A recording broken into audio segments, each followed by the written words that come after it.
zo'r joy qidiryapsiz, to'g'rimi? Stroyka qilmoqchisiz, sifatli, fayzli uchastka qurmoqchisiz. Men sizga shunaqa xonadon topib qo'ydim. Doni, yerimizni ko'rsat. Hovlimizda 4 burchak ko'rib turibsiz. Umumiy maydoni bilasizmi necha sotuv? Umumiy maydonimizda rovna 8 sotuvga joylashgan, gaz, svet, suv, Wi-Fi hammasi o'tgan. Men hozir sizga qisqa ma'lumot beraman ko'chada. Mahallamizga ahamiyat bering. Doniyor, mahallani ko'rsatib ber. Bu yoqdan sabzavoddan kirib kelsangiz bo'ladi.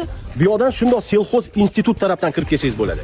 Yerimizning umumiy maydoni 8 sotuvga tushgan, lokatsiyaga ahamiyat bering. Selxoz institutdan kelayotganingizda O'nqo'rg'on Teabraskadan chapga kirasiz, futbolni polidan o'tib shundan o'ngga kirsangiz uyimizga joylashgan. O'nqo'rg'on Anovoyi mahallasi 140-xonadonda joylashgan. Egalariz 15 mingdan startovat qilishyapti. Nomerligini qoldiraman, bemalol o'zligiga chiqib aloqaga chiqsangiz bo'ladi. Alloh bor, sizda bundan ham zo'r uylarni olib qurishga imkoniyat bor. Like, podpiska sizdan chiqmasin.